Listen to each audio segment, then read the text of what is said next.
الحمد للہ عدد خلقہ وزنۃ عرشہ ومداد کلماتہ والحمد للہ قدر الاقدار وکتب الآجال وکور اللیل علی النہار والحمد للہ علی اقدالہ وواسع نعمائہ نحمدہ ونشکرہ ومن کل ذنب نستغفرہ۔ ہر قسم کی حمد اللہ کے لیے ہے، اس کی مخلوقات کی تعداد کے برابر، یعنی جتنی چیزیں اس نے پیدا کی ہیں، عرش کے وزن کے برابر۔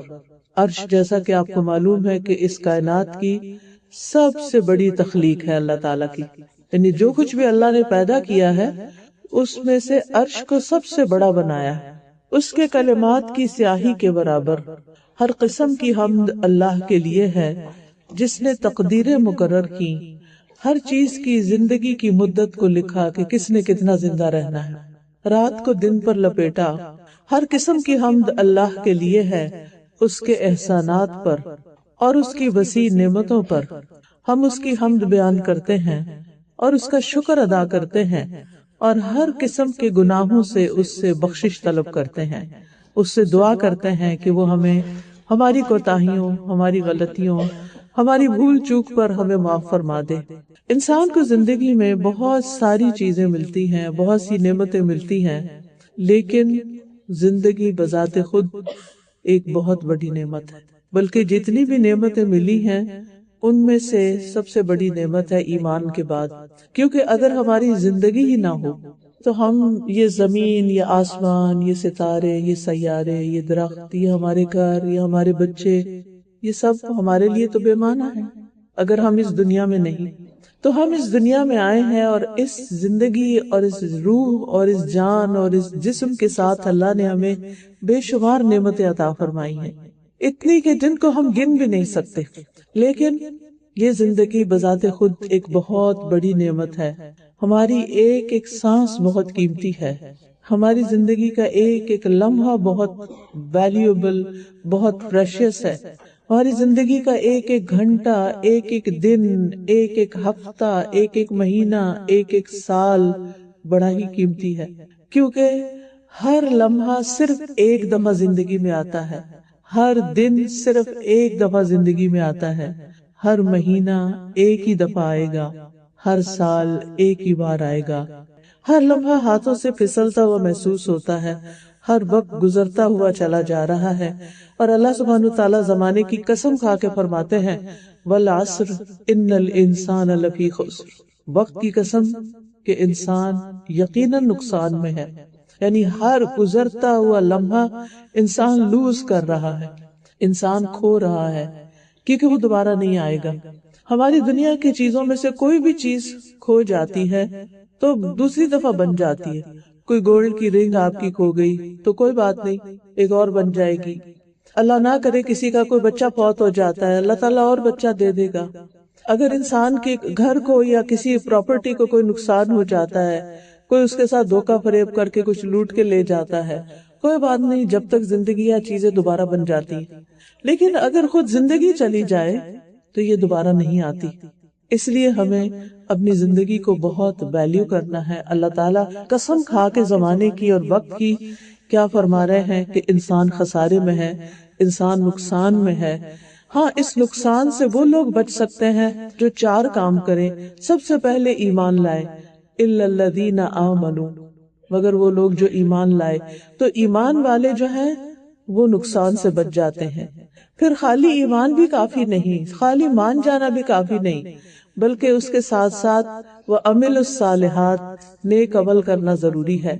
اور صرف اتنا ہی کافی نہیں کہ ہم اپنی عبادت میں محو رہیں اور لوگوں کو بھول جائیں، نہیں، ہمیں دوسروں کو بھی اچھی بات بتانی ہے۔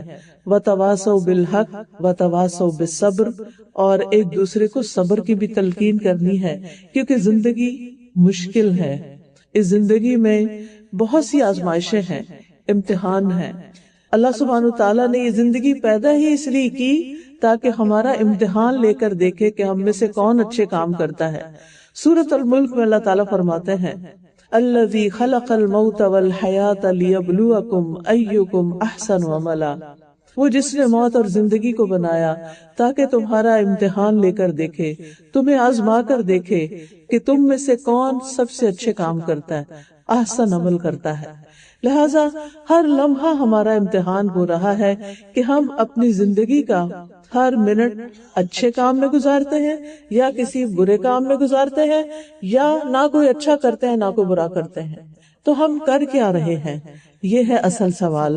ہم اپنا وقت کس طرح استعمال کر رہے ہیں، کیونکہ یہ زندگی ایک امتحان ہے۔ اللہ تعالیٰ فرماتے ہیں سورۃ فاطر میں، اولم نعمرکم ما یتذکر فیہ من تذکر وجاءکم النذیر فذوقوا فما للظالمین من نصیر۔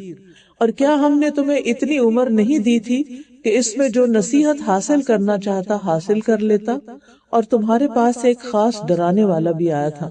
اس کی بعض علماء تفسیر کرتے ہیں کہ انسان کے سفید بال اس کے لیے نذیر کی حیثیت رکھتے ہیں کہ جو ہی سر میں سفید بال نظر آنے لگے تو انسان کو فکر کرنی چاہیے کہ اب دنیا سے جانے کے دن قریب آتے جا رہے ہیں۔ ویسے تو انسان جس دن پیدا ہوتا ہے اس دن سے کاؤنٹ ڈاؤن شروع ہو جاتا ہے۔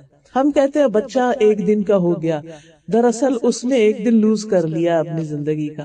1 سال کا ہو گیا، گویا اس کا 1 سال زندگی کا چلا گیا ہے۔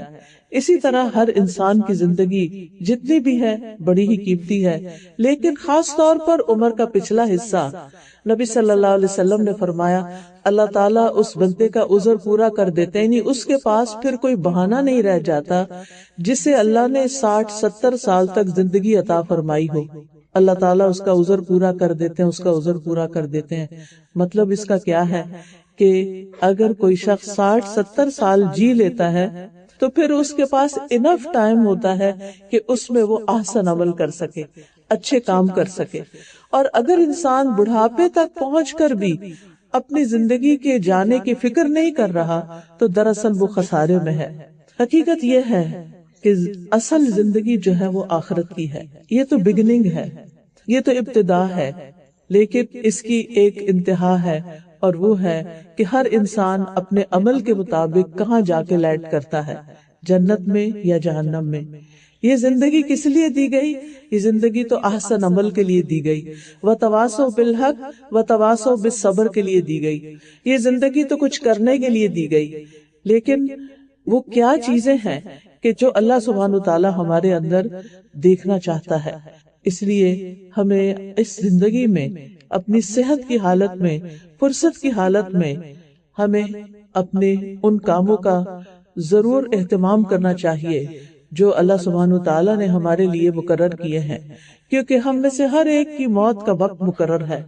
اس سے انسان نہ ایک دن آگے ہو سکتا نہ پیچھے ہو سکتا ہے، نہ ایک گھڑی آگے نہ ایک گھڑی پیچھے۔ اور وہ جب وقت آ جاتا ہے تو کوئی انسان دنیا بھر کی تدبیریں کر لے، یہاں رہ نہیں سکتا۔ اس لیے آج جو اس وقت موقع ہمارے پاس ہے، جو وقت ہمارے پاس ہے، اس کو ہم غنیمت سمجھیں۔ نبی صلی اللہ علیہ وسلم نے ایک شخص کو نصیحت کرتے ہوئے فرمایا، 5 چیزوں کو 5 چیزوں سے پہلے غنیمت سمجھو، یعنی اس سے فائدہ اٹھا لو۔ اپنی جوانی کو بڑھاپے سے پہلے، اپنی صحت کو بیماری سے پہلے، اپنی مالداری کو فقیری سے پہلے، اپنی فراغت کو مصروفیت سے پہلے، اور زندگی کو موت سے پہلے۔ کیونکہ زندگی گئی تو یہ دنیا کا چیپٹر تو کلوز ہو گیا، پھر اس کے بعد قبر کی زندگی ہے، پھر اس کے بعد جی اٹھنا ہے دوبارہ۔ وہ حشر کا ایک دن 50,000 سال کے برابر ہے۔ معلوم نہیں ہمارا حساب کب وہاں ختم ہوتا ہے اور ہم آگے کی منزل اختیار کرتے ہیں۔ پھر جب حساب کتاب انسان کا ہو چکے گا اور اس کے لیے جنت بھی لکھ دی گئی ہوگی، تو بھی اس کو ایک پل پار کر کے جانا ہے جس کو پل صراط کہتے ہیں۔ آپ سب کے والدین نے آپ کو اس کے بارے میں بتایا ہوگا، کتابوں میں بھی آپ نے اس کے بارے میں پڑھا ہوگا۔ پھر یہ ایسا مقام ہے ان 3 مقامات میں سے جہاں کوئی کسی کو نہیں پوچھے گا، کوئی کسی کے کام نہیں آئے گا، کوئی کسی کو نہیں بچائے گا، حتیٰ کہ تمام پیغمبر بھی نفسی نفسی کہہ رہے ہوں گے۔ یعنی 3 مقامات ایسے ہیں۔ ایک دفعہ حضرت عائشہ نے نبی صلی اللہ علیہ وسلم سے پوچھا کہ کیا آپ قیامت کے دن مجھے یاد رکھیں گے، کیونکہ وہ ان کی بہت محبوب بیوی تھی، بیلوڈ تھی۔ تو انہیں یہ تھا کہ دنیا تو بہت اچھی گزر رہی ہے، لیکن اپنی آخرت کی بھی فکر کروں، اور نبی صلی اللہ علیہ وسلم کا ساتھ ہے تو میری اگلی زندگی بھی اچھی ہوگی۔ تو آپ نے فرمایا اے عائشہ 3 وقت میں کوئی کسی کو نہیں پوچھے گا. ایک وہ وقت جب اعمال نامے تقسیم ہو رہے ہوں گے، ہر شخص ڈرا ہوا ہوگا کہ پتہ نہیں میری زندگی کی کتاب میرے دائیں ہاتھ میں ملتی ہے یا بائیں ہاتھ میں ملتی ہے. کیوں؟ یہ فکر کس لیے ہوگی؟ اس لیے کہ جب ہم اچھے کام بھی کرتے ہیں نا، اول تو یہ کہ اچھے کام ہمارے ذرا کم ہی ہوتے ہیں، بہت سا وقت ہم فضول باتوں میں ضائع کر دیتے ہیں، بیکار کی بحثوں میں ضائع کر دیتے ہیں، اور کچھ وقت اللہ کی نافرمانیوں میں چلا جاتا ہے. تو جو نیکی کا وقت بھی ہوتا ہے اس میں بھی عام طور پر ہم اپنی نیتوں کو قابو میں نہیں رکھ سکتے. وہاں نیت کی خرابی نیکی کو نیکی نہیں رہنے دیتی، کیونکہ قیامت کے دن ایسے اعمال کا کوئی وزن ہی نہیں ہوگا جو انسان نے اللہ تعالیٰ کے لیے نہیں کیے ہوں گے، لوگوں کو دکھانے کے لیے، لوگوں سے بدلہ چاہنے کے لیے، لوگوں کو خوش کرنے کے لیے اس نے کیے ہوں گے. لہٰذا بہت ضروری ہے کہ ہم اپنی اس زندگی سے بھرپور فائدہ اٹھا لیں اور اس وقت کی فکر کریں جب اعمال نامہ، یہی جو روز کی کتاب ہماری کھلتی ہے اور اس میں دن بھر کے کام لکھے جاتے ہیں. صبح کے وقت فجر کی نماز میں 2 فرشتے آتے ہیں، کرام الکاتبین، دائیں بائیں ہمارے لکھنا شروع کر دیتے ہیں جو کچھ بھی ہم کرتے ہیں. پھر عصر کی نماز میں ان کی ڈیوٹی چینج ہو جاتی ہے، 2 نئے فرشتے آ جاتے ہیں. پھر وہ جو کچھ رات سے صبح فجر تک ہم کرتے ہیں وہ لکھتے چلے جاتے ہیں. نماز پڑھی ہے یا نہیں پڑھی، زبان کا استعمال کیسے کیا، لوگوں کے کام کتنے آئے، اللہ کے کون سے حق ادا کیے، بندوں کے کون سے، جو کچھ بھی ہم کرتے ہیں، اگر ہم بیٹھ کے ایسے بغیر بیکار سوچوں میں بیٹھے ہوئے تو یہ بھی لکھا جا رہا ہوتا ہے، یعنی وہ بھی کاؤنٹ ہوگا قیامت کے دن. تو اس لیے ہر بندہ اس وقت سخت فکر مند ہوگا جب اس کا اعمال نامہ اس کو ملے گا، اس کے ہاتھ میں آئے گا. دوسرا وقت جب نامہ اعمال تولا جائے گا. کیوں؟ اس لیے کہ قرآن مجید میں آتا ہے وَمَن يَعْمَلْ مِثْقَالَ ذَرَّةٍ خَيْرًا يَرَهُ وَمَن يَعْمَلْ مِثْقَالَ ذَرَّةٍ شَرًّا يَرَهُ، کہ جو ذرے کے برابر بھی نیکی کرے گا وہ بھی اس کو دیکھ لے گا، اور جو ذرے کے ایٹم کے برابر بھی برا کرے گا وہ بھی اس کو دیکھ لے گا. یعنی اس وقت چھوٹی سے چھوٹی نیکی اور بڑی سے بڑی نیکی جو ہے وہ اعمال نامے میں رکھ کے تولی جائے گی. تو ہر شخص کو یہ فکر ہوگی کہ اب میرا اسکیل کدھر کو جھکتا ہے، نیکیوں کا جھکتا ہے یا برائیوں کا جھکتا ہے. اور یہ ڈیپینڈ کرتا ہے اس پر کہ انسان نے اپنی زندگی کس طرح گزاری. پھر اس کے بعد تیسرا موقع پل صراط کا موقع ہے. یہ سنگل لائن ہے نا، کوئی کسی کا ہاتھ پکڑ کے نہیں گزرے گا، تلوار سے زیادہ تیز اور بال سے باریک، بس اللہ ہی جس کو گزارے گا. کچھ لوگ تیز آندھی کی طرح گزر جائیں گے، کچھ تیز سواری کی طرح گزر جائیں گے، کچھ تیز دوڑتے ہوئے گزر جائیں گے، کچھ لوگ چلتے ہوئے جائیں گے، کچھ لوگ کرال کرتے ہوئے جائیں گے، اور کچھ لوگوں کو راستے میں سے نیچے جہنم میں پھینک دیا جائے گا. ہر ایک کے ساتھ اللہ جو چاہے گا معاملہ کرے گا. الملک یومئذ للہ، کیونکہ اس دن ساری بادشاہت، ملکیت، سارا اختیار صرف اور صرف اللہ سبحانہ تعالیٰ کے پاس ہی ہوگا. اس لیے ہمیں اپنی زندگی سے بھرپور فائدہ اٹھانا ہے. ہم نے اس دن کے لیے تیاری کرنی، اس دن کے لیے اپنے اعمال کو اکٹھا کرنا ہے، ان چیزوں کی فکر کرنی ہے جو اس دن ہمیں فائدہ دے گی. اس لیے موت سے پہلے پہلے اس زندگی سے پورا فائدہ اٹھا لے. ابن عمر کہتے ہیں کہ رسول اللہ صلی اللہ علیہ وسلم نے میرے بدن کا ایک حصہ پکڑ کر مجھ سے فرمایا، اور ایک روایت میں کندھے کا بھی آتا ہے، کہ تم دنیا میں ایسے رہو جیسے تم اجنبی ہو، یہاں سے تمہارا کوئی تعلق نہیں. کیونکہ ویسے بھی جب انسان بھی سارے ختم ہو جائیں گے تو یہ زمین بھی ختم ہو جائے گی، یہ زمین باقی نہیں رہے گی، یہ ہمیشہ کے لیے نہیں بنی، اور ہم بھی اس پر ہمیشہ کے لیے نہیں آئے. ہر ایک کا خاتمہ ہے. کل من علیہا فان، اس زمین پر جو بھی انسان، جانور، چرند پرند، درخت، پہاڑ، دریا، پھول پھل، جو کچھ بھی ہے، بڑی بڑی بلڈنگ، عمارتیں، گھر، مشینریز، کارخانے، سمندر، یہ سارے کے سارے ملیا میٹ ہو جائیں گے. یوم تبدل الارض غیر الارض والسماوات مطویات بیمینی، جس دن زمین بدل کر کچھ سے کچھ کر دی جائے گی، میدان حشر بن جائے گا، اور ہر ایک کے لیے صرف کھڑے ہونے کی جگہ ہوگی، آرام کی جگہ نہیں ہوگی، اور آسمان اللہ سبحانہ تعالیٰ کے دائیں ہاتھ میں لپٹے ہوئے ہوں گے. اس وقت صرف اور صرف رب کی رحمت ہی ہوگی جو انسان کو بچائے، ورنہ کوئی کسی کو پوچھنے والا نہیں ہوگا. اس لیے اس دن کے لیے ہمیں تیاری کرنی ہے. آپ نے فرمایا تم اس طرح زندگی گزارو جیسے کہ تم اجنبی ہو یا کسی راہ کو عبور کرنے والے ہو، اور خود کو قبر والوں میں شمار کیا کرو۔ سوچا کرو کہ ہم پہنچ گئے ہیں وہاں، یعنی ہم امیجن کرے رات کو سوتے ہوئے یا کسی وقت بھی اپنے ٹائم پر، کیونکہ ہم سب کو ٹائم دیتے ہیں لیکن اپنے آپ کو ٹائم نہیں دیتے۔ اکیلے بیٹھ کر بھی ہم یا تو موبائل کھول لیتے ہیں یا کسی سے باتیں کرنے لگتے ہیں، یعنی اکیلے تو ہمارا دل ہی نہیں لگتا نا، تو اس لیے ہم اپنے آپ کو ٹائم نہیں دیتے۔ جب اپنے آپ میں ہم اکیلے ہوں، سوچئے وہ کون سا آج کے دن میں ایک گھنٹہ ایسا گزرا ہے کہ جس میں آپ نے کوئی آواز نہیں سنی، کسی سے بات نہیں کی، کوئی آپ کو باتوں میں ٹرپ کرنے والا نہیں تھا، آپ نے خاموشی کے ساتھ اپنے حالات پہ غور کیا، اپنی قبر کے بارے میں سوچا اور اپنے آپ کو وہاں لیٹا ہوا پایا۔ آپ سوچئے کہ انسان کانپ اٹھتا ہے جب یہ سوچتا ہے کہ ایک دن مجھے اس اندھیری کوٹھڑی میں جا کے رہنا ہے اور وہاں میرے ساتھ کسی نے بھی نہیں ہونا۔ دنیا میں ہم اکیلے ہوتے ہیں تو ہم بور ہو جاتے ہیں، ہم اداس ہو جاتے ہیں جن سے ہم محبت کرتے ہیں، لیکن وہاں پر تو کوئی بھی ساتھ نہیں ہوگا۔ پیارے سے پیارا انسان بھی جو ہمارے لیے بعد میں کتنا بھی روئے ساتھ نہیں آتا، اور آئے بھی تو ہمارے لیے کچھ کر نہیں سکتا۔ تو اس لیے آپ نے فرمایا کہ خود کو قبر والوں میں شمار کرو، یعنی امیجن کرو کہ تم قبرستان میں رہتے ہو۔ مجاہد کہتے ہیں کہ پھر ابن عمر نے مجھ سے فرمایا، اگر صبح ہو جائے تو شام کا بھروسہ نہ کرو، اور اگر شام ہو جائے تو صبح کا انتظار نہ کرو۔ بیماری آنے سے پہلے صحت سے، موت آنے سے پہلے اپنی زندگی سے فائدہ اٹھا لو، کیونکہ اے عبداللہ تمہیں نہیں پتا کل تمہارا نام کہاں ہوگا، یعنی مردوں میں ہوگا یا زندوں میں ہوگا، یعنی کل تمہیں کیا کہیں گے کہ عبداللہ، یا کہیں گے کہ وہ جو فلاں میت فوت ہو گیا۔ پھر آپ دیکھیے کہ قیامت کے دن ہم سے ہماری نعمتوں کا بھی سوال ہوگا کہ ان نعمتوں کو ہم نے کیسے استعمال کیا۔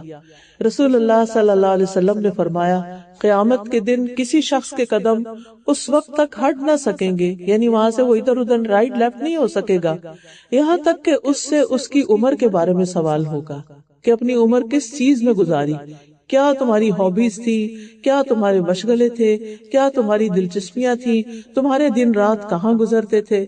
پھر یہ سوال ہوگا کہ اپنے حاصل کردہ علم پر عمل کتنا کیا، اور پھر مال کے بارے میں کہ کہاں سے کمایا اور کہاں خرچ کیا، لیا کہاں سے اور دیا کہاں، اور اپنے جسم کو کس چیز میں گلایا، یعنی تمہاری جوانی کس کام میں گزری، تمہارے دن رات کس چیز میں گزرے، تم کس چیز میں تھکتے رہے، تم کیا کیا کرتے رہے، اور اس میں تمہاری مصروفیت کیا رہی۔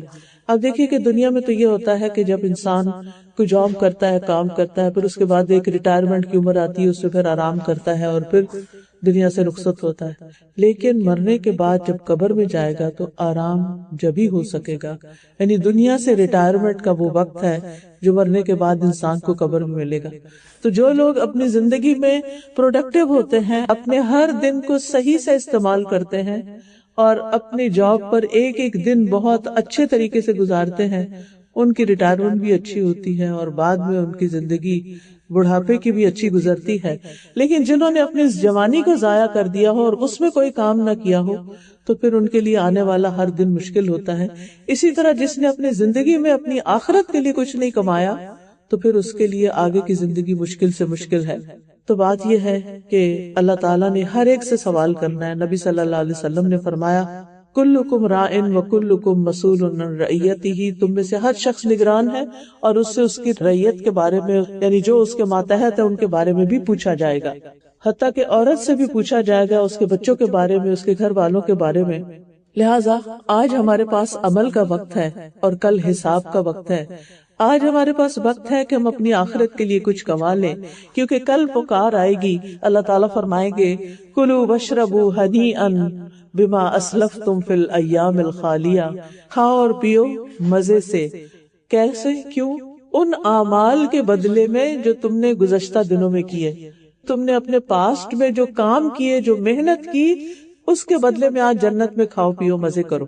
لیکن اگر دنیا میں ہم نے کچھ کیا ہی نہیں، اپنی آخرت کے لیے کوئی تیاری نہیں کی، تو پھر وہاں کیا آواز آئے گی کہ کن اعمال کے بدلے میں؟ جھوٹ کے بدلے میں، چغلی کے بدلے میں، غیبت کے بدلے میں، بدتمیزی اور بد اخلاقی کے بدلے میں؟ ان چیزوں کا بدلہ کیا ہوگا؟ جو عام طور پر شکایات گھروں سے ملتی رہتی ہیں کہ بعض ہسبینڈز ابیوسو ہوتے ہیں اور بعض وائفز جو ہوتی ہیں وہ بدتمیزی اور بد اخلاقی کرتی ہیں، بعض بچے جو ہیں ماں باپ کی ایک نہیں سنتے، اور بعض ماں باپ اپنے بچوں کو صرف ڈانٹ ڈپٹ کے ہی زندگی گزار رہے ہیں۔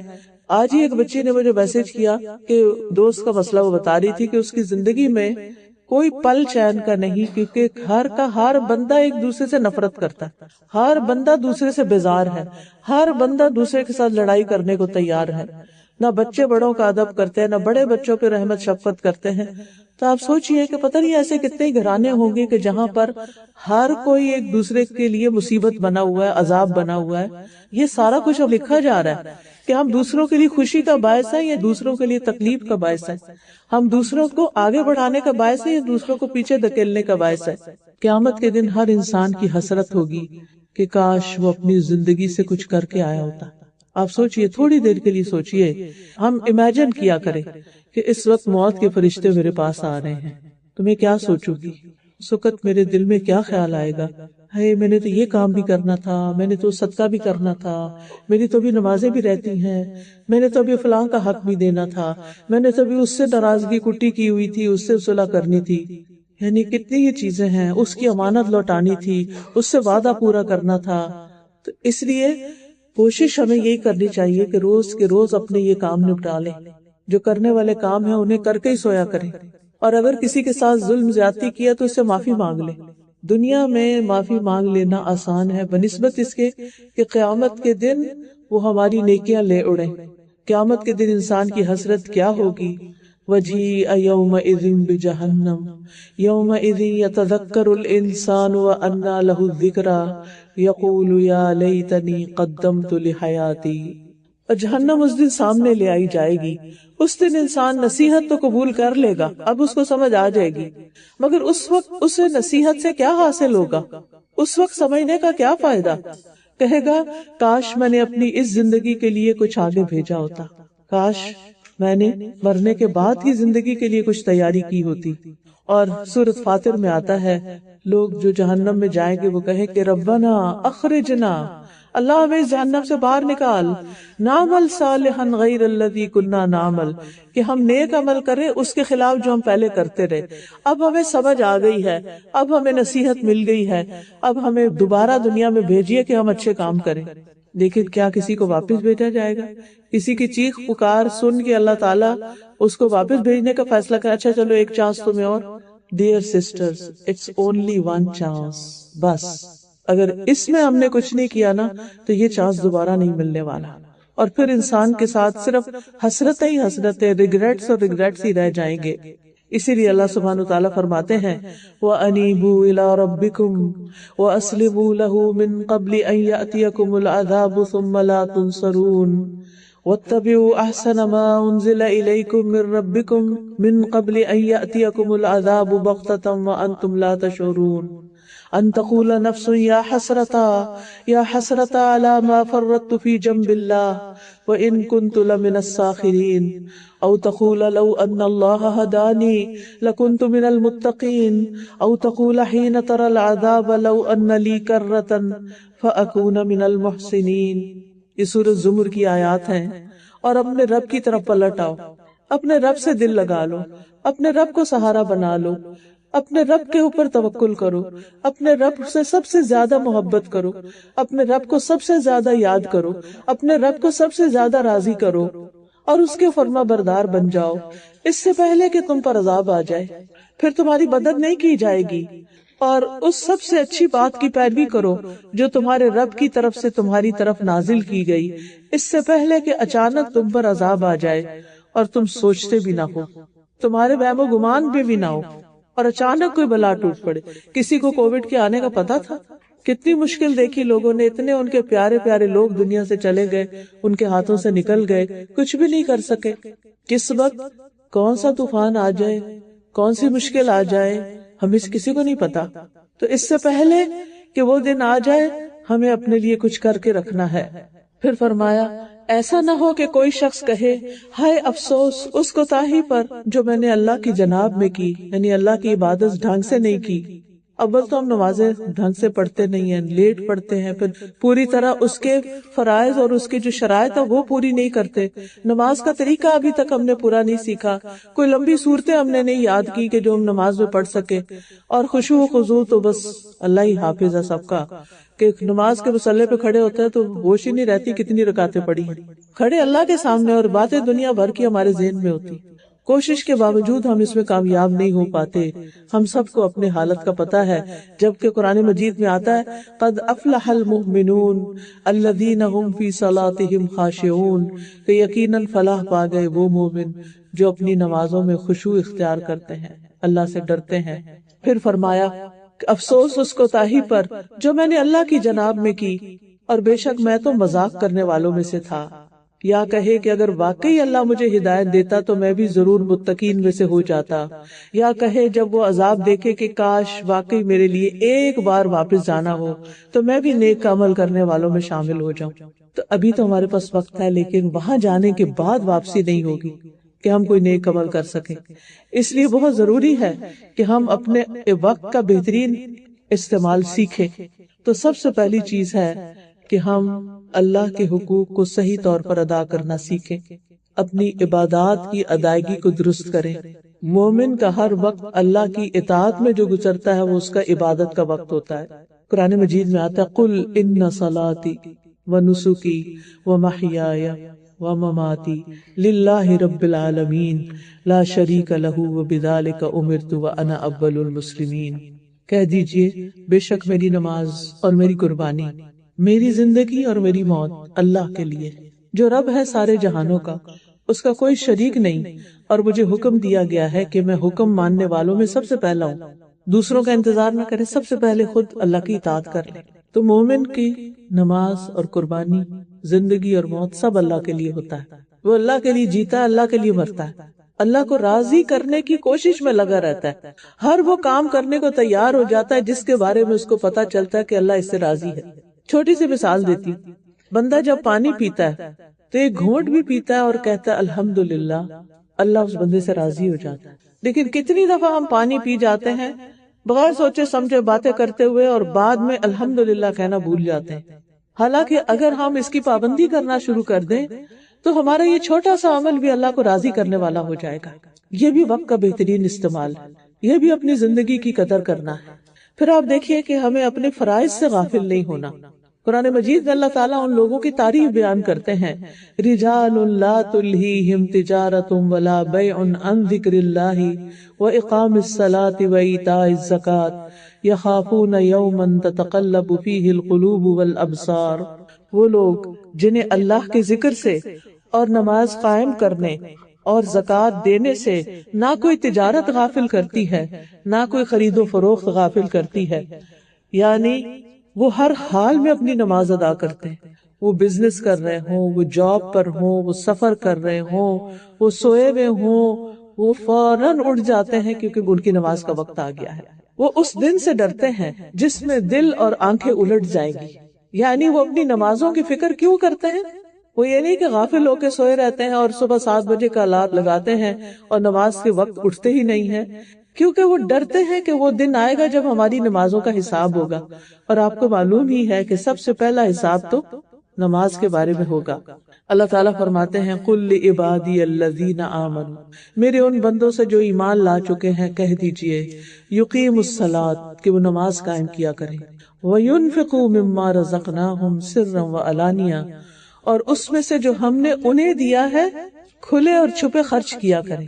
یعنی بعض چیزیں ایسی ہوتی کہ آپ کسی کو دیتے اس کو پتا چل جاتا کہ آپ نے اس کو دیا، لیکن بعض اوقات آپ اس طریقے سے دیتے کہ لینے والے کو پتہ ہی نہیں ہوتا کہ کس نے دیا، اور صرف آپ کے رب کو پتا ہوتا ہے، تو رب ایسے صدقے سے راضی ہو جاتا ہے۔ خفیہ صدقہ جو ہوتا ہے، چھپا کے صدقہ، وہ اللہ کے غضب کو ٹھٹا کرتا ہے، اللہ کی ناراضگی کو دور کرتا ہے۔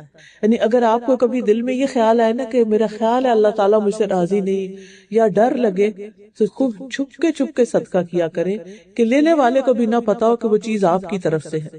آپ کسی مسجد میں جاتے ہیں، چپکے سے اس کے ڈبے میں کچھ ڈال دیں، اب کسی کو کیا پتا آپ نے کیا ڈالا۔ اسی طرح آپ دیکھیں کہ اسلاف کے ہاں یہ عادات پائی جاتی تھی کہ رات کے اندھیرے میں نکلتے تھے صدقہ خیرات کرنے کے لیے، اس زمانے میں اسٹریٹ لائٹس تو نہیں ہوتی تھی، تو کسی کو پتہ نہیں چلتا تھا، لوگوں کے دروازے پہ چیزیں چھوڑ کے آ جاتے تھے اور دینے والے کا نہیں پتا ہوتا تھا کہ کس نے دیا، کون دے کر کیا، کیونکہ انہیں لوگوں سے شکریہ اور جزا نہیں چاہیے ہوتی تھی۔ قرآن مجید میں بھی آتا ہے کہ وَيُطْعِمُونَ الطَّعَامَ عَلَى حُبِّهِ مِسْكِينًا وَيَتِيمًا وَأَسِيرًا إِنَّمَا نُطْعِمُكُمْ لِوَجْهِ اللَّهِ لَا نُرِيدُ مِنْكُمْ جَزَاءً وَلَا شُكُورًا۔ وہ اللہ کی محبت میں کھلاتے ہیں مسکینوں کو، یتیموں کو، قیدیوں کو، اور وہ کیا کہتے ہیں، ہم تمہیں صرف اللہ کے چہرے کی خاطر کھلا رہے ہیں کہ آخرت میں ہمیں اللہ کا دیدار نصیب ہو جائے، ہم تم سے کوئی بدلہ ہی نہیں چاہتے، کوئی شکریہ بھی نہیں چاہتے۔ کتنی دفعہ ہم نے اس طرح کسی کو کھانا کھلایا کہ ہم شکریہ کا انتظار ہی نہ کریں، ہم کبھی توقع ہی نہ رکھیں، ہم کبھی گلہ ہی نہ کریں کہ میں نے تمہارے لیے اتنا کیا، تم نے تو کبھی جھوٹے منہ بھی شکریہ ادا نہیں کیا۔ ایسے رشتہ دار ہوتے ہیں نا، ایسے لوگ ہوتے ہیں کہ جن پہ آپ ساری زندگی احسان کرتے ہیں لیکن وہ آپ کی قدردانی نہیں کرتے، وہ آپ کے کسی احسان کو مانتے ہی نہیں، تو اس وقت اپنا دل نہ چھوٹا کریں، آپ کہیں میں نے تو یہ کیا اللہ کے لیے کیا تھا، اس کے پاس میری جزا ہے۔ اور یہ صدقہ سب سے افضل ہوتا ہے جو آپ کسی ایسے رشتہ دار کو دیں جو ضرورت مند ہے لیکن وہ ایکنالج نہیں کرتا، وہ جواب میں آپ سے راضی نہیں ہوتا، ناراض ہی رہتا ہے۔ کئی رشتہ دار ایسے ہوتا ہے نا کہ آپ ان کے ساتھ جو مرضی کر لیں، انہوں نے خوش نہیں ہونا، آپ ایک چیز دیں گے وہ دوسری کی ڈیمانڈ کریں گے، وہ دوسری پوری کریں گے وہ تو تیسری کی کریں گے، اور اگر کسی وقت آپ نہیں کر سکتے تو آپ کے ساتھ کیا کرایہ پہ پانی پھیر دیں گے، کچھ بھی نہیں ہاتھ آئے گا آپ کے۔ تو بندوں کی خاطر بندوں پر احسان نہ کریں، اللہ کی خاطر۔ تو اللہ تعالیٰ فرماتے ہیں جو ہم نے ان کو دیا ہے اس میں سے خرچ کریں، من قبل ان یأتی یوم لا بیع فیہ ولا خلال، اس سے پہلے کہ وہ دن آ جائے جس میں نہ کوئی خرید و فروخت ہوگی اور نہ کوئی دوستی ہوگی۔ تو جہاں تک نماز کا تعلق ہے تو چاہے کتنے بھی مصروف ہو، جب اذان ہو جائے تو ساری فکر کس چیز کی طرف لگ جائے کہ نماز کا وقت آ گیا، بس اب نماز پڑھ لو۔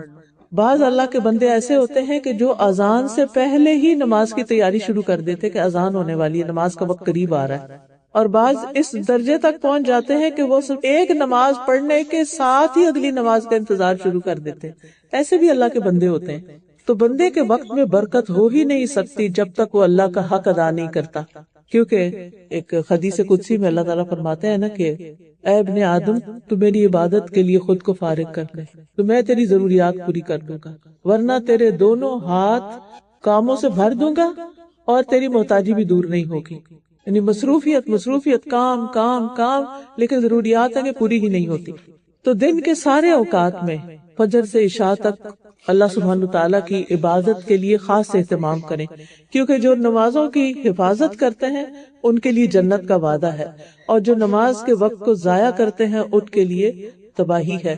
قرآن مجید میں آتا ہے فَوَيْلٌ لِّلْمُصَلِّينَ الَّذِينَ هُمْ عَنْ صَلَاتِهِمْ سَاهُونَ، بس تباہی ہے، بربادی ہے ان نمازیوں کے لیے جو اپنی نماز سے غافل ہیں۔ تو اس کا مطلب کیا ہے کہ انسان وقت ضائع کرتا رہے، فضول کاموں میں لگا رہے یہاں تک کہ وقت نکل جائے یا بہت تھوڑا وقت رہ جائے، ادھر ادھر گھومتا پھرے اور گھر اس وقت پہنچے جب نماز جانے والی ہو۔ یہ ہے غفلت نماز سے کہ اس کو فکر ہی نہیں لگی کہ نماز کا ٹائم شروع ہو گیا ہے۔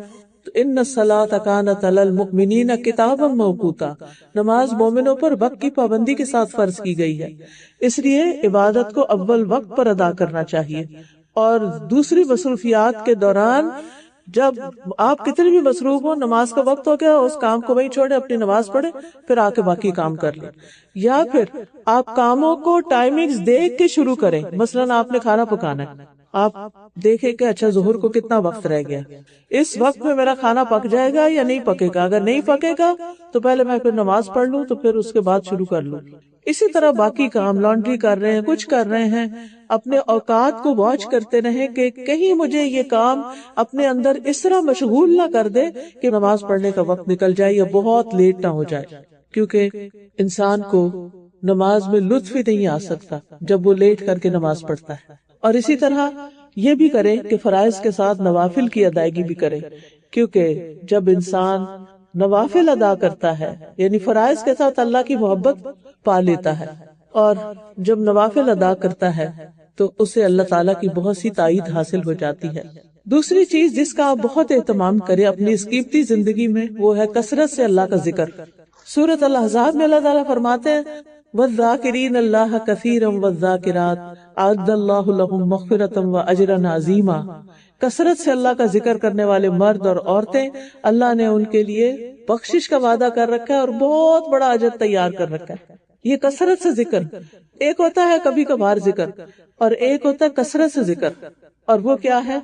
ہر حال میں اللہ کا ذکر، کھڑے بیٹھے لیٹے، جیسے سورۃ آل عمران میں آتا ہے الذین یذکرون اللہ قیاما وقعودا وعلی جنوبہم. وہ لوگ جو اللہ کا ذکر کرتے ہیں کھڑے ہو کر بھی، لیٹ کر بھی، بیٹھ کر بھی. کیونکہ کچھ لوگ کہتے ہیں کہ اچھا صرف بیٹھ کے یا قبلے کی طرف منہ کر کے پھر ہی کوئی ذکر ہوگا یا وضو کر کے. نہیں، ذکر کے لیے، خالی ذکر کے لیے آپ کو نہ وضو کی شرط ہے اور نہ ہی قبلے کی شرط ہے اور نہ ہی کوئی بیٹھنے کی شرط ہے. آپ لیٹے ہوں، آپ سونے کی تیاری کر رہے ہوں، آپ کچھ بھی کر رہے ہوں، آپ اللہ کا ذکر کر سکتے ہیں. ہر وقت اپنی زبان کو اللہ کے ذکر سے تر رکھے. اور اگر بعض جگہ ایسی ہوتی ہے نا کہ آپ جیسے میں آپ بول رہی ہوں تو اب میں کیا کر سکتی ہوں کہ میرا دل اللہ کی طرف ہی رہے، یعنی دل کے خیالات، دل کے احساسات اللہ کے ساتھ جڑے رہیں. پھر آپ دیکھیے کہ صبح شام اللہ کا ذکر کرنا چاہیے، صبح شام کی دعائیں. اس میں کتاب ہوگی وَإِيَّاكَ نَسْتَعِينُ. یہ کتاب ہے جو آپ میں سے ہر ایک کے گھر میں ہونی چاہیے، بلکہ گھر کے ہر فرد کے پاس اپنی اپنی الگ الگ ہونی چاہیے. کیونکہ اس میں صبح شام کے اذکار بھی ہیں، اس میں جادو جنات سے بچنے کی دعائیں بھی ہیں، اس میں بیماری سے شفا کی دعائیں بھی ہیں، اس میں وسوسوں کا علاج بھی ہے. وہ بھی بتایا گیا کہ دل کے اندر جو برے برے خیالات آتے ہیں، نیگیٹیوٹی آتی ہے، اس کا حل بھی بتایا گیا. اسی طرح سفر کی دعائیں ہیں. تو جب تک آپ کو آتے نہیں ہیں اذکار تو آپ دیکھ کے بھی پڑھ سکتے ہیں اور کوشش کریں کہ زبانی یاد کر لیں. اللہ تعالیٰ خود فرماتے ہیں، اس کا حکم اللہ نے دیا ہے، یا ایھا الذین آمنوا اذکروا اللہ ذکرا کثیرا وسبحوہ بکرۃ واصیلا. اے ایمان والو، کثرت سے اللہ کو یاد کیا کرو اور صبح و شام اس کی تسبیح کیا کرو. صبح و شام حدیث میں آتا ہے جو آدمی صبح اور شام 100 مرتبہ سبحان اللہ و بحمدہ پڑھتا ہے، قیامت کے دن کوئی شخص اس سے زیادہ افضل عمل نہیں لا سکتا. یعنی جو پابندی سے یہ کام کرتا ہے، سورج نکلنے سے پہلے 100 دفعہ تسبیح سبحان اللہ و بحمدہ، اور غروب ہونے سے پہلے عصر کی نماز کے بعد سبحان اللہ و بحمدہ 100 دفعہ. فرمایا سوائے اس کے کہ جس نے اس کے برابر یا اس سے زیادہ پڑھا. پھر اس کے بعد ایک اور کام بھی کیا کیجیے، اور وہ ہے نماز کے بعد اللہ کا ذکر کرنا. کچھ لوگ بس سلام پھیرتے ہی ایک سلام تو پورا پھیر رہے تھے، دوسرا آدھے میں ہوتا کہ پاؤں اٹھ جاتے ہیں ان کے مصلی سے.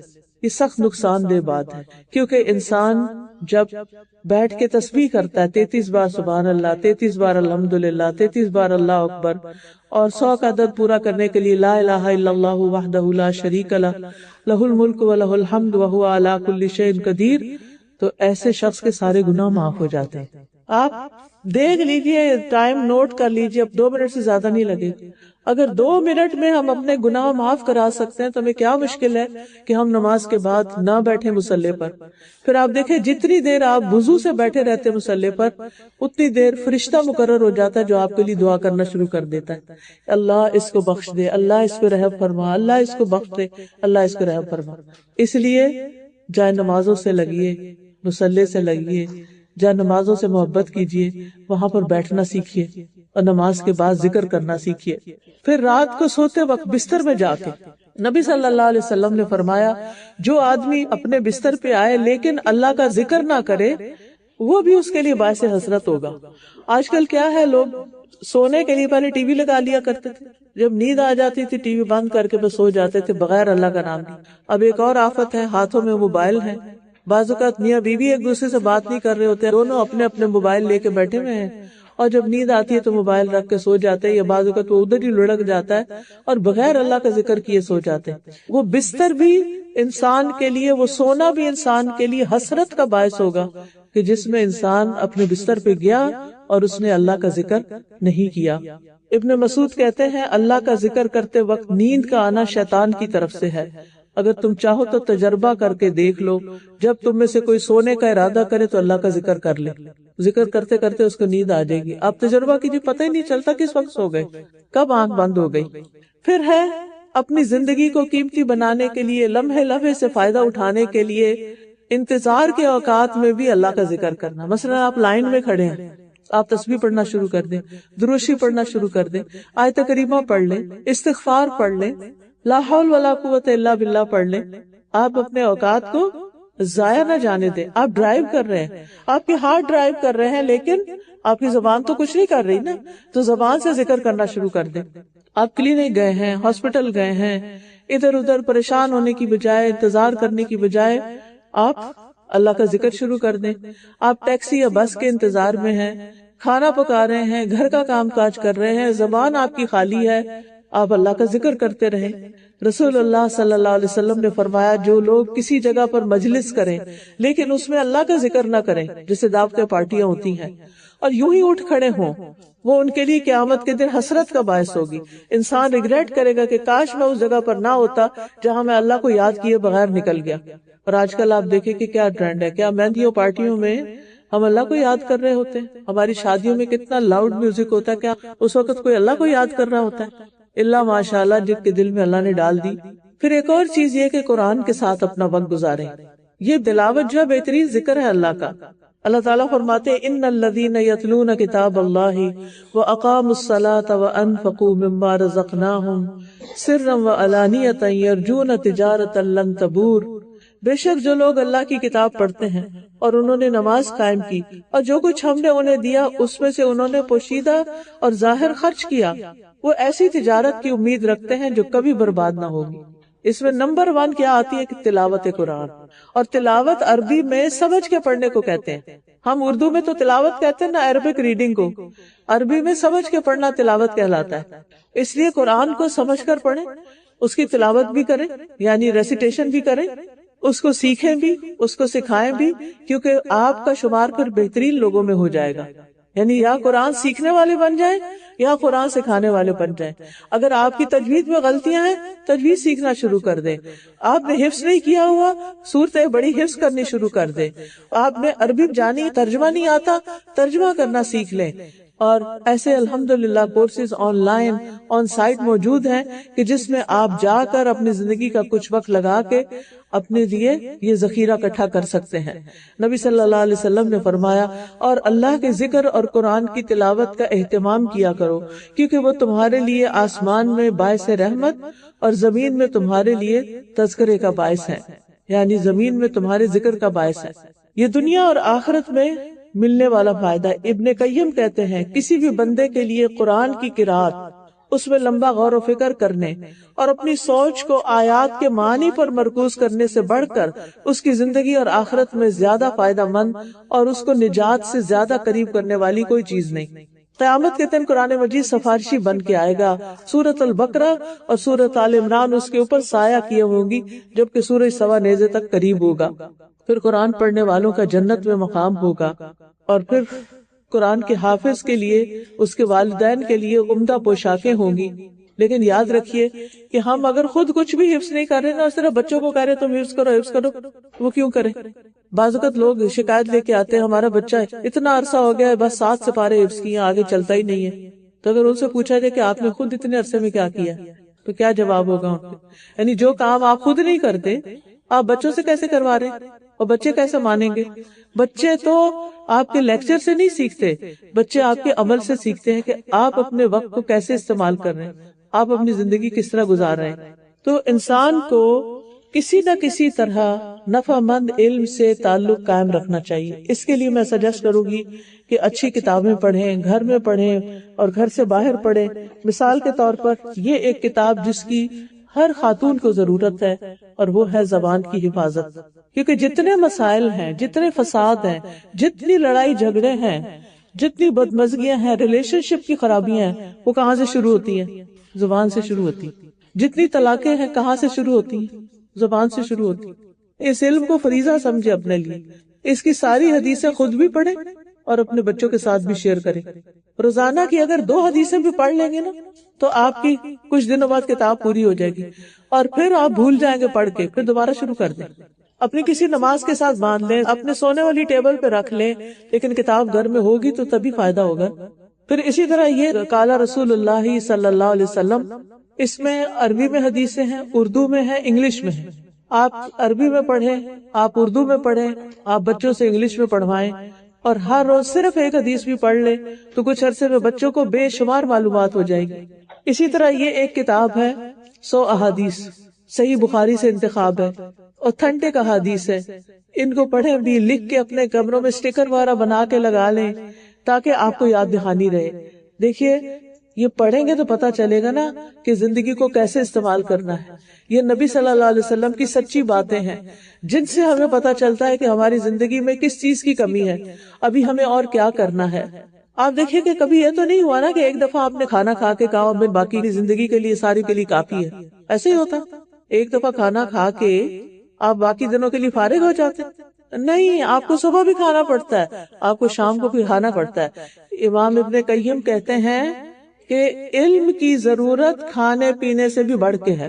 کھانا پینا نہ ہو تو جسم مر جاتا ہے، علم نہ ہو تو روح فنا ہو جاتی، روح مر جاتی، انسان کا دل ختم ہو جاتا ہے۔ علم دلوں کی زندگی ہے، اور خوش قسمت ہے وہ لوگ جو زندگی کے آخری حصے میں بھی علم حاصل کرتے رہتے ہیں، کیونکہ وہ نبی صلی اللہ علیہ وسلم کے اس فرمان پہ عمل کر رہے ہیں کہ اطلب العلم من المہد الی اللحد، کہ اپنے پنگوڑے سے لے کے قبر تک علم حاصل کرتے رہو۔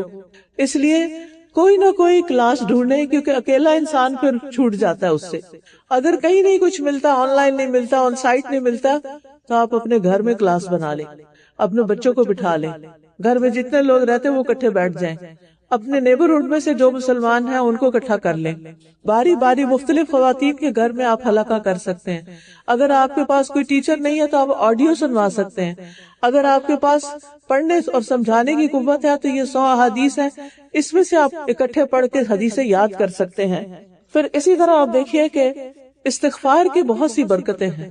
سورۃ نوح میں بھی آتا ہے کہ انہوں نے اپنے لوگوں سے کہا کہ استغفار کرو، اللہ تمہیں بخش دے گا، تمہیں مال اور بیٹوں سے نوازے گا، تمہارے لیے نہریں جاری کر دے گا، آسمان سے خوب بارشیں تم پر برسیں گی۔ تو انسان کو اپنی زندگی میں انہی چیزوں کی تو ضرورت ہوتی ہے، ہریالی چاہیے، کھانے پینے کو وافر چاہیے، بچے چاہیے، مال چاہیے، گھر چاہیے۔ تو ایسے میں انسان کوشش کے ساتھ ساتھ استغفار کی کثرت کرے۔ پھر اسی طرح اگر بیمار ہو جائے تو آیات شفا پڑھیں، اور اسی طرح یہ حفاظت کی دعائیں آپ کے بیگز میں ہونی چاہیے تاکہ آپ زیادہ سے زیادہ ان سے فائدہ اٹھا سکیں۔ اسی طرح یہ تسبیحات کا کارڈ ہے، صبح شام کے اذکار کا کارڈ ہے، قرآنی اور مسنون دعائیں ہیں۔ اتنی دعائیں ہمیں زبانی یاد نہیں ہوتی، اپنی جان نماز کے پاس کسی باسکٹ میں ڈال کے رکھ لیں، نماز پڑھنے کے بعد آپ کچھ نہ کچھ دعائیں، ایک صفحہ، مثلا ایک صفحے پہ 5 دعائیں ہیں، 7 دعائیں، 10 دعائیں، وہ اتنی دعائیں اور ان کا ترجمہ پڑھ کے اللہ تعالیٰ سے مانگیں، کیونکہ دعا تو تقدیر بھی بدل دیتی ہے۔ اسی طرح اپنے دوستوں اور عزیزوں کو تحفے دینے کے لیے کتابیں ضرور دیا کریں، اور چیزیں بھی دیں، آپ سوٹ دیں، آپ کھانے پینے کی کوئی چیز دیں، لیکن ساتھ آپ ان کو کوئی کارڈ، کوئی کتاب ضرور دیں۔ الحمدللہ آج آپ کے پیچھے سٹال لگایا گیا ہے تاکہ آپ کو آ کے خریدنے کی بھی زحمت نہ ہو، یہیں پر آپ کے خدمت میں حاضر کیا جائے تاکہ آپ کے گھروں میں علم کی روشنی ہو۔ آپ دیکھیے کہ علم کی ایک بھوک ہوتی ہے، ہر انسان کے اندر ایک خلا ہوتا ہے، وہ کہتا ہے کہ میرے پاس سب کچھ ہے، پتہ نہیں کیا نہیں ہے، ہر وقت دل کے اندر کچھ ہوتا رہتا ہے۔ وہ دراصل ہماری روح کی پیاس ہوتی ہے، ہمیں علم کی ضرورت ہوتی ہے۔ تو کتاب، استاد، مجلس، ماحول، یہ سب چیزیں آپ کو فائدہ دیتی ہیں۔ شیخ عبد الرحمن السعدی کہتے ہیں، لوگو اللہ تم پہ رحم کرے، تم علم سکھانے والے بن جاؤ۔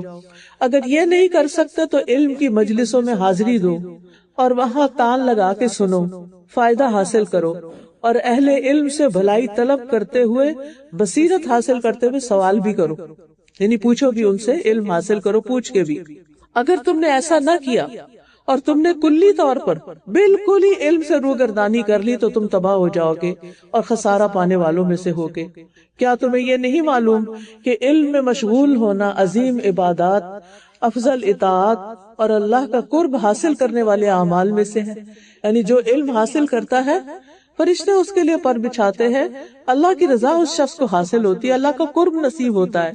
علم کی وہ مجلس جس میں تم بیٹھتے ہو تمہارے لیے دنیا اور جو کچھ دنیا میں سب سے زیادہ قیمتی ہے۔ جیسے اس وقت آپ علم کی مجلس میں ہیں تو کچھ چھوڑ کر آئے ہوں گے، وہ اس سے زیادہ قیمتی ہے جو چھوڑ کے آپ اس وقت یہاں بیٹھے سیکھ رہے ہیں۔ پھر اسی طرح فرمایا، اور اس سے جو فائدہ اور نفع جو تمہیں حاصل ہوتا ہے یعنی علم حاصل کر کے جو فائدہ حاصل ہوتا ہے کوئی بھی چیز اس کے وزن کے برابر اور مساوی نہیں ہو سکتی. بعض سلف اپنا سارا دن علم کی مجلس سے پر کر لیتے تھے.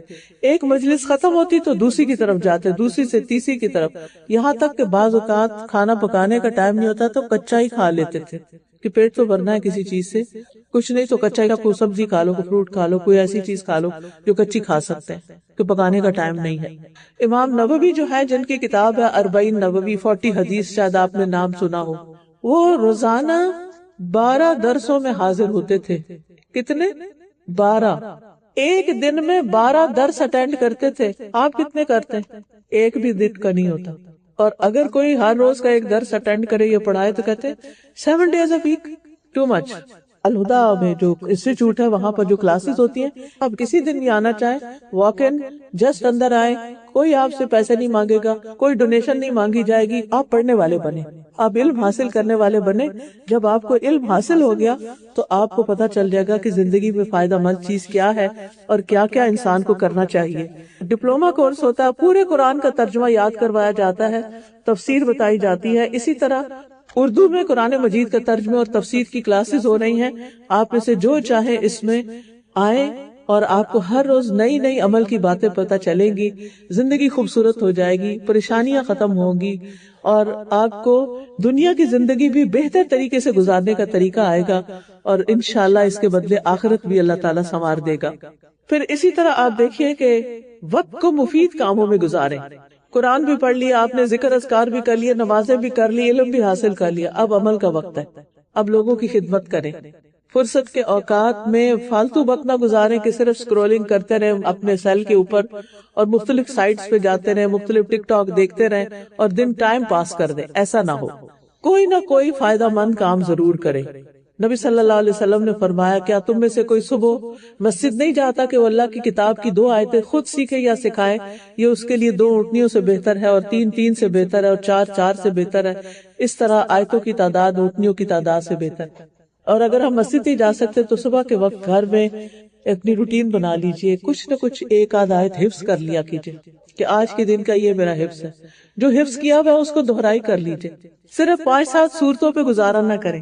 جو سینے میں قرآن ہوگا نا, وہ قبر میں بھی ساتھ جائے گا اور وہ آخرت میں بھی ساتھ جائے گا. اس لیے اپنے وقت کو فضول چیزوں میں گزارنے کی بجائے, اب آپ دیکھیے آج تک جتنی بھی ٹک ٹاک آپ نے دیکھی, کچھ یاد ہے کیا دیکھا؟ وہ وقتی لذت ہوتی ہے, پھر گزر جاتی ہے, بات ختم, بھلا جاتے ہیں کہ کوئی اس میں چیز تھی کام کی. لوگ جوک کر رہے ہیں, ہنس رہے ہیں, اور ہم ان کو دیکھ رہے ہیں. عقل تو ہماری کہیں رخصت ہو گئی ہے نا کہ ہمیں اس سے مل کیا رہا ہے. وہ ہنس رہے ہیں نا, ہمیں کیا. جو پنجابی میں پہلے کہا کرتے جب میں بچپن میں تھی کہ سانو کی, لیکن اب تو ہمیں ہی ساری دنیا کا غم کھائے ہوئے. چائنا میں کیا ہو رہا ہے, اور امریکہ میں کیا ہو رہا ہے, اور افریقہ میں کیا ہو رہا ہے, اور کہاں لوگ کیسے رہتے ہیں. اتنی معلومات, اگر یہ ساری مل بھی گئی تو کرنا کیا ہے, کہاں جانا ہے. ہاں کہیں جانا ہو تو اس کی معلومات ضرور لیں, حج پہ جانا ہے, عمرے پہ جانا ہے, سیکھ کے جائیں. پھر اسی طرح یہ ہے کہ فضول چھوٹے چھوٹے بیکار کاموں میں وقت نہ گزاریں. وہ کام کریں جس کا فائدہ زیادہ ہو. غیر اہم کاموں کو چھوڑ دیں, بیکار کی باتیں چھوڑ دیں. حدیث میں آتا ہے انسان کے اسلام کی خوبصورتی یہ ہے کہ وہ بیکار چیزوں کو چھوڑ دے, بے فائدہ کاموں کو چھوڑ دے, بے فائدہ باتوں کو چھوڑ دے, لغو اور بے مقصد باتوں سے بچے. اور بیکار باتیں کیا ہوتی ہیں؟ نبی صلی اللہ علیہ وسلم نے فرمایا, جب تم میں سے کوئی اپنے مسلمان بھائی کے پاس جائے, پھر وہ اسے اپنے کھانے میں سے کھانا کھلائے, تو وہ اس کے بارے میں سوال نہ کرے, یہ حلال ہے یا حرام ہے, گوشت کہاں سے لائے تھے تم, اور ذبیحہ تھا کہ نان ذبیحہ تھا. فالتو باتیں نہ پوچھے. اس نے کھلایا, آپ نے کھایا, آپ شکریہ ادا کریں, خود بھی اللہ کا بھی شکر کریں, بندوں کا بھی شکر کریں. کوئی کام کی بات سیکھنی ہو تو سیکھیں, آپ پوچھ سکتے کیسے بنایا, آپ سیکھنا چاہتے سیکھ لیں تاکہ آپ بھی دوسروں کو بنا کے کھلا سکیں. بہت اچھی بات ہے. تو اپنے وقت کی حفاظت کرنی چاہیے. حسن بصری کہتے ہیں, میں نے ایسے لوگوں کو پایا وہ تم میں اپنے اوقات کے بارے میں زیادہ بخیل اور حرص والے تھے جتنا تم اپنے درہم و دینار کے بارے میں حرص رکھتے ہو. یعنی مال سے زیادہ اپنے وقت کی حفاظت کرتے تھے. ہم اپنے گولڈ کی, اپنے پیسوں کی, اپنی جیولری کی کتنی حفاظت کرتے ہیں, وہ اس سے بھی زیادہ حفاظت کرتے تھے اپنے ٹائم کی, یہ اس سے بھی زیادہ قیمتی ہے. ان میں سے کچھ لوگ ایسے تھے جو لمبی دیر ان کے پاس بیٹھے رہتے تو وہ کہتے تم نے اٹھنا نہیں, سورج تو چلنے سے نہیں رکتا, یعنی وقت تو گزرتا جا رہا ہے تو تم کیوں بیٹھے ہوئے ہو یہاں. اپنے وقت کا ایک لمحہ بھی خالی نہیں چھوڑتے تھے, اور نیکی کے کاموں میں, خیر کے کاموں میں اس وقت کو لگاتے تھے. رسول اللہ صلی اللہ علیہ وسلم نے فرمایا بے شک اللہ کسی مومن کی ایک نیکی کا بھی ظلم نہیں کرے گا، دنیا میں بھی اس سے بدلہ عطا کیا جائے گا اور آخرت میں بھی اس کا بدلہ دیا جائے گا۔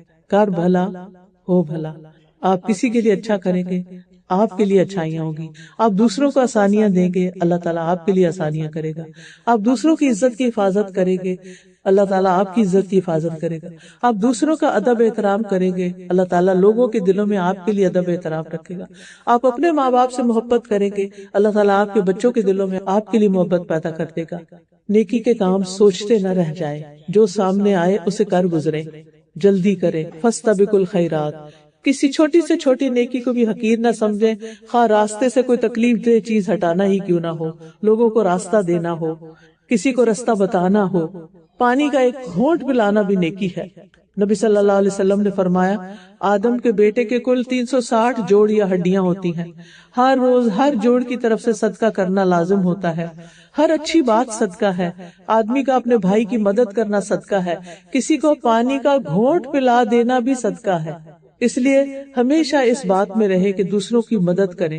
فرمایا کسی کی سواری میں مدد کرنا یعنی اس کو سوار ہونے پہ بٹھانے میں مدد کرنا، اس کا سامان رکھ دینا، یہ بھی صدقہ ہے۔ اور جو بندہ بندوں کی مدد اور خدمت میں رہتا ہے اللہ اس وقت تک اس بندے کی مدد میں رہتے ہیں، آپ خود بہت سے شر سے بچ جاتے ہیں، آپ کی بہت سی ضروریات پوری ہو جاتی ہیں۔ ہم جب احسان کرتے ہیں تو وہ کسی پہ نہیں ہوتا، خود ہماری اپنی ذات پہ ہوتا ہے۔ اور نیکی عمر میں اضافہ کرتی ہے، نیک اعمال سے عمر میں برکت ہوتی ہے۔ صلہ رحمی کرنا، رشتہ داروں کا حال چال پوچھنا، ان کی فکر کرنا، بچے شادی نہیں ہوئی تو ان کی شادی کی فکر کرنا، انہوں نے پڑھا نہیں تو ان کی پڑھائی کی فکر کرنا، ان تمام چیزوں کے اوپر ضرور توجہ کریں۔ اور پھر آپ دیکھیں کہ آپ اپنے دن کو پلان کیا کریں کہ کس وقت کیا کام کرنا ہے، میں نے کون سے میرے امپورٹنٹ کام ہیں اور وہ میں نے کس کس وقت میں کرنے، ان کے لیے ٹائم بلاک کر لیا کریں، اور اس وقت پھر اٹھ بھی جایا کرے کرنے کے لیے، یہ نہیں کہ لکھا ہوا تو ڈھیر ہو اور کیا کچھ بھی نہ۔ پھر اپنے اوقات کو منظم کریں، اور پھر یہ کہ ہدف جو آپ کا ہو کہ یہ آج اتنی میں نے آیتیں یاد کر لینی ہے، اتنا میں نے یہ کھانا آج پکا کے کسی کو کھلانا ہے، یہ بچوں کے لیے یہ ان کے کام کرنے ہیں، یہ فلاں کر، ساری لسٹ آپ کے پاس ہونی چاہیے، اور پھر آپ ان چیزوں کو کرتے جائیں اور اپنے آپ کو فارغ کرتے جائیں۔ آپ دیکھیے اللہ تعالیٰ نے رزق کی تلاش کے لیے قرآن میں لفظ فمشو کہا ہے، نماز کے لیے فسعوا کہا ہے، جنت کے لیے سارعوا کہا ہے، اپنی طرف آنے کے لیے ففروا الی اللہ، اللہ کی طرف دوڑ کے جاؤ۔ لہٰذا آپ اپنے ٹارگٹس ضرور سامنے رکھیں کہ میں نے کیا کرنا ہے، ضرورت کا کھائیں پیئیں، کم سوئیں اور سادگی اختیار کریں، کم سے کم ساز و سامان خریدیں، کیونکہ جتنا سامان زیادہ ہوتا اتنی اس کی حفاظت، صفائی ستھرائی اور اس کو مینٹین کرنا مشکل ہوتا ہے۔ بے مقصد چیزوں کو گھر سے نکال دیں تاکہ آپ کا ذہن خالی ہو۔ سفر کرے تو با مقصد، ایسے نہیں بس ایسے دل چاہ رہا چلو فارغ وقت مال میں جا کے گھوم پھر کے آ جاتے ہیں، نہیں۔ پھر اسی طرح برکت کے وقت میں کام کریں۔ نبی صلی اللہ علیہ وسلم نے فرمایا اے اللہ میری امت کے لیے ان کی صبح میں برکت ڈال دے۔ چنانچہ آپ کوئی مہم روانہ کرتے یا لشکر تو انہیں دن کے پہلے حصے میں روانہ کرتے تھے۔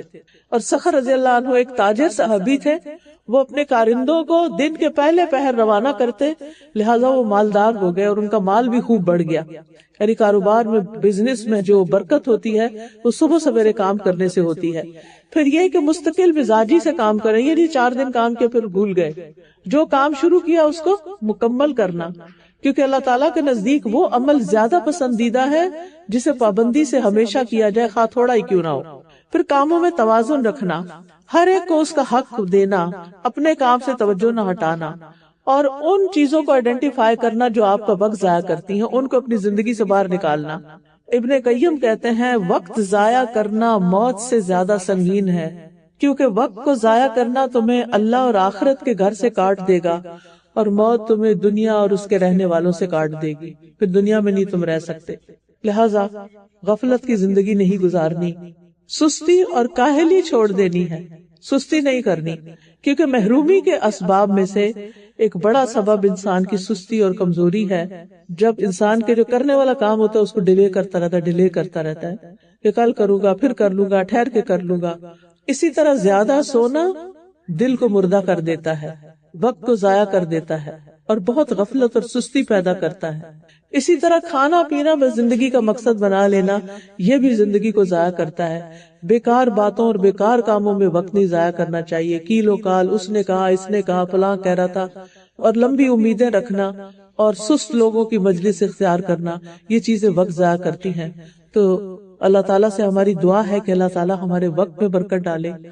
سبحان اللہ والحمد للہ ولا الہ الا اللہ واللہ اکبر ولا حول ولا قوة الا باللہ العلی العظیم۔ اللہم صلی علی محمد وعلی آل محمد کما صلیت علی ابراہیم وعلی آل ابراہیم انک حمید مجید۔ اللہم بارک علی محمد وعلی آل محمد کما بارکت علی ابراہیم وعلی آل ابراہیم انک حمید مجید۔ ربنا آتنا فی الدنیا حسنۃ وفی الآخرۃ حسنۃ وقنا عذاب النار۔ ربنا لا تزغ قلوبنا بعد إذ هديتنا وهب لنا من لدنك رحمة إنك أنت الوهاب۔ یا رب العالمین تو ہمیں نیکی کے کاموں کی توفیق عطا فرما۔ اللہ ہمیں ایسے کاموں کی توفیق دے جس سے ہمیں تیری محبت حاصل ہو، تیری رضا حاصل ہو، تو ہم سے راضی اور خوش ہو جائے۔ اللہ ہمارا انجام اچھا کرنا، ہماری آخری عمر کو بہترین عمر بنا دینا، ہمیں مرنے سے پہلے توبہ کی توفیق عطا فرما دینا۔ یا اللہ ہمارے نفس کا تزکیہ فرما دینا۔ یا اللہ ہمیں ایسا دل دے کہ جو تجھ سے ڈرنے والا ہو، ایسا علم دے جو ہمیں فائدہ دینے والا ہو، ایسی دعاؤں کی توفیق دے جو قبول ہونے والی ہو۔ اللہ ہمیں سستی اور غفلت سے بچا لے۔ یا اللہ ہمیں انتہائی بڑھاپے اور دل کی سختی سے بچا لے۔ یا اللہ ہمیں ذلت اور ناداری سے بچا لے، محتاجی اور کفر سے بچا لے، بری بیماریوں سے بچا دے، نافرمانی اور نفاق سے بچا دے، بری شہرت اور دکھاوے سے بچا دے، برے دن رات اور بری گھڑی سے پناہ دے۔ اللہ ہم تجھ سے ہر طرح کی خیر کا سوال کرتے ہیں۔ اللہ ہم تجھ سے دین پر ثابت قدمی اور ہدایت پر پختگی کا سوال کرتے ہیں۔ اللہ ہم تجھ سے ان کاموں کا سوال کرتے ہیں جو تیری رحمت کو واجب کر دیں، تیری مغفرت کو لازم کر دیں۔ یا اللہ ہمیں اپنی نعمتوں کا شکر ادا کرنے والا بنا، بہترین عبادت کرنے والا بنا، ہمیں قلب سلیم عطا فرما، سچی زبان عطا فرما، ہر اس بھلائی کو عطا کر دے جسے تو جانتا ہے، ہمیں ہر نیکی کرنے کی توفیق عطا فرما اور ہمارے سارے گناہوں کو بخش دے۔ یا اللہ تو ہمیں ہر طرح کے عیبوں سے بچا کے رکھ۔ یا اللہ ہمارے دلوں کا غم، دکھ اور پریشانی دور کر دے، ہمارے بچوں کو ہدایت دے دے، ہمارے بچوں، ہماری نسلوں کے ایمان کی حفاظت فرما۔ یا اللہ انہیں نیک مسلمان بنانا، انہیں دوسروں کے کام آنے والا بنانا، انہیں دوسروں کو دعویٰ دینے والا بنانا۔ یا رب العالمین جو بے اولاد ہیں انہیں اولاد عطا فرما۔ یا اللہ جن کی شادی نہیں ہوئی ان کی شادی ہو جائے۔ یا رب العالمین جتنی بہنیں یہاں اس مجلس میں آئی ہیں سب کا آنا قبول فرما۔ جنہوں نے اس مجلس کا انتظام کیا یا اللہ ان کی محنت، ان کا مال اور جان اور وقت لگانا قبول فرما۔ یا رب العالمین تو ہمیں نیکی اور خیر کے کاموں سے جڑ کے رہنے کی توفیق عطا فرما۔ ربنا تقبل منا، ربنا تقبل منا انك انت السميع العليم وتب علينا انك انت التواب الرحيم وصلى الله تعالى على خير خلقه محمد وعلى آله واصحابه واهل بيته اجمعين برحمتك يا ارحم الراحمين الہی آمین۔